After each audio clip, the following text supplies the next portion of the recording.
morning. It's Monday the 12th of May. Nearly said 20, so well then. Monday the 12th of May. The festival is over. I'm looking at my eyes.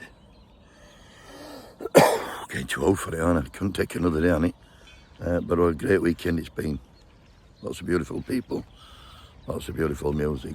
Lots have gone on, by the way. Lots of had to go to work today. But what a weekend, yeah.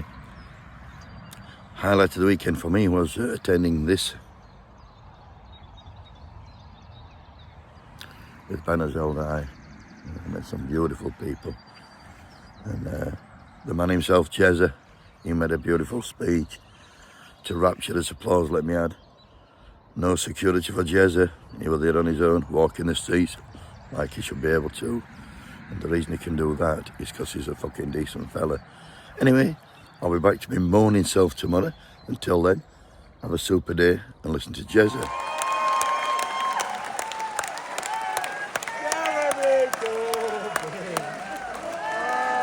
And one of the great leaders of the Labour Party.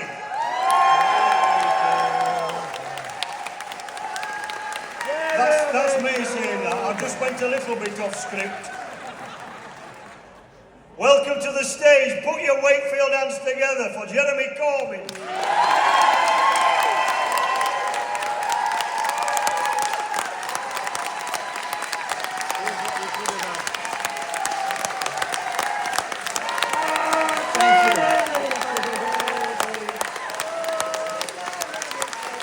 Thank you. Thank you, and it's fantastic to be here. Let's hear it for all the organisers for banners held high. This is about the confidence of our movement. It's about the joy of coming together. It's about building on the past and the history and forming our ideas for a social justice future for everybody in our society. Thank you for inviting me to come along today. There's a few things I want to say, but it won't take too long because you've got a lot of other speakers. First of all, I want to welcome my colleague, Iqbal Mohammed, MP for Batley and Dewsbury, who's over there. He is part of our independent group of MPs, and we are working very hard together on social justice issues, and he already has a parliamentary motion down demanding that we have a wealth tax in this country. Well done, Iqbal, for that and for the fantastic comradeship on all the other battles that we're facing at the present time in Parliament. And when I came in, I was talking to Heather Wood about the sadness of the loss of Anne Scargill. I remember those women that were so brave and so fantastic all through the miners' strike, that kept hope alive and kept communities alive and made sure that support was there in that enormous network we had all over the country. And that inspired people and brought a whole new generation into political and trade union activity. And what she's asked me to point out is, and Lindsay's going to talk about this a bit more, that it's now formed itself into National Women's Action for Positive Change. That's a legacy of the Women Against Pit Closures after the 40th anniversary of the miners' strike. The idea is to inspire, empower and educate women to become more active as organisers. If we don't ensure that the entirety of our movement is active and involved, then we're weakening ourselves and weakening opportunities for the future. So if you want to join this organisation, I hope you do, then do it in the memory of Anne Scargill and so many others that gave so much, but do it to make sure the next generation doesn't have to go through the disgrace of the way the government behaved during the miners' strike. But we also meet at a time when the world is in an incredibly dangerous situation. The war in Ukraine is still going on. One hopes there's going to be a ceasefire. One hopes there's going to be an end to that war and an end to the killing field of Ukraine as Ukrainian soldiers kill Russian soldiers and vice versa. It has to end. It has to end with talks. It has to end with peace. Otherwise, the only winners are the arms dealers and the arms trade that pour the weapons into that place. And we have to hold out our hands and our hearts in friendship to everyone that's here today who's affected by the war going on in India and Pakistan at the present time. And fundamentally,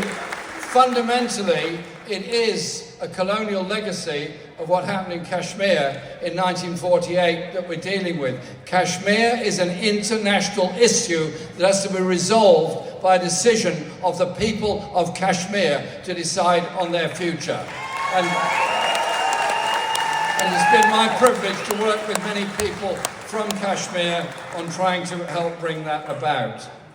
The events that are going on in Gaza at the moment are the greatest shame on this world for this century. We are watching on live television as children, bodies emaciated, muscles debilitated. The only thing that's left is normal size of their eyes bulging out of their heads because they are so bereft of any nutrition, water or medicine. And as they die, if they're anywhere near the border fence in Gaza, they can look across that fence and they can see food, water, medicine in plenty. It's a deliberate act of using starvation of children as an act of war by Israel. It is disgraceful and disgusting. Our support has to be for the Palestinian people to be able to live in peace and in justice. And that means sending a very strong message to all governments, but since we're in the UK, to the UK government. I was there when the ICJ, the International Court of Justice, considered the application made by South Africa.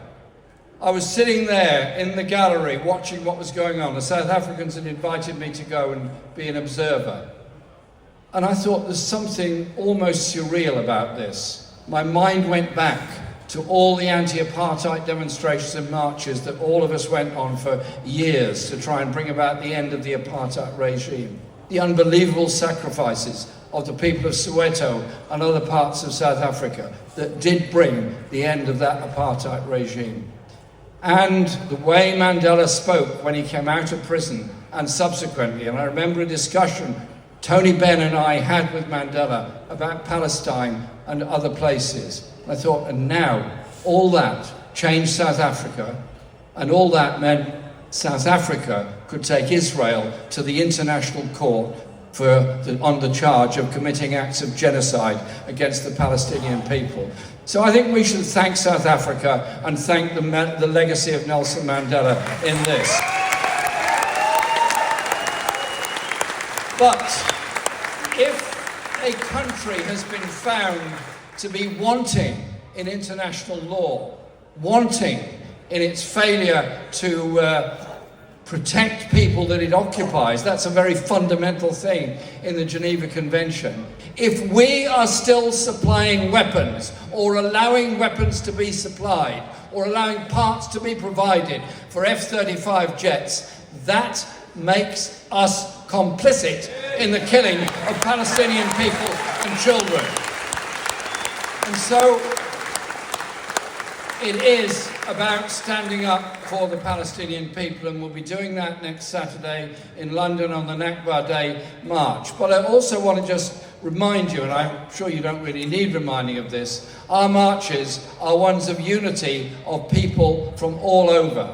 One of the largest blocks on the marches is actually the Jewish bloc for Palestine to try and bring about peace. And they are supported and supporting people in Israel who are equally disgusted at everything that is going on there. So please, if you can be there next Saturday, do so.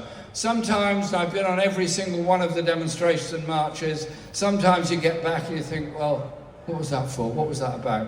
And then you get a call from somebody on the West Bank, somebody in Gaza, and they say, thank you, because the message you send to us is one of solidarity and hope. So let's express our solidarity for the Palestinian people here today.